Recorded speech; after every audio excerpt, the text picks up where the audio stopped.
Alright, now I've noticed over the last few years that the NHL is shifting a little bit where for some reason the last few years defensemen haven't been valued as much as centers when historically if you look usually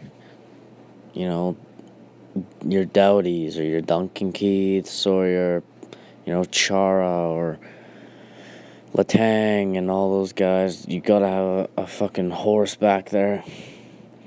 But lately it's been a lot more about center depth.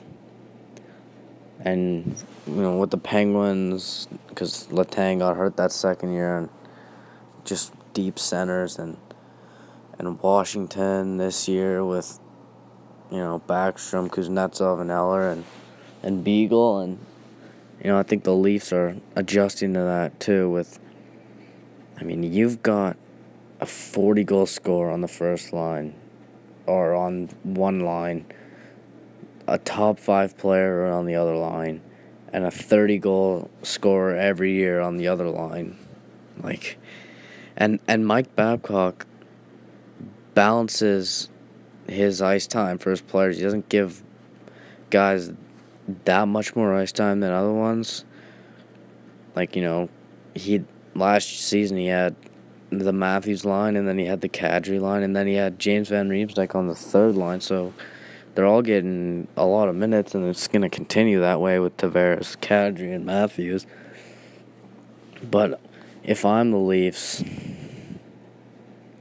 I'm trading Nylander, and whatever prospects and picks I can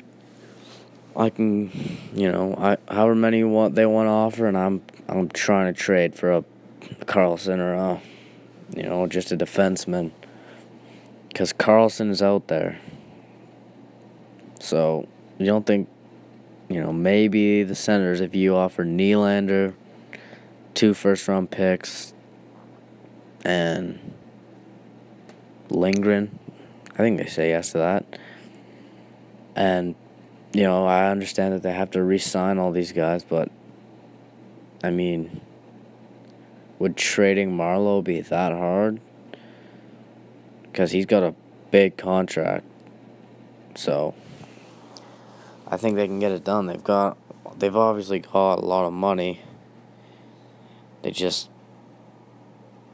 got a lot of guys to pay, and Matthews and Marner, those are big contracts, man, and I think you gotta extend Marner quickly, because him and Tavares is gonna be, oh man, he's gonna have 100 points with Tavares, so you gotta get that done. But looking at the Leafs, they had 105 points last year, with 3rd in their division, and they just got Tavares for free. They didn't have to trade anybody. And the Bruins are getting old.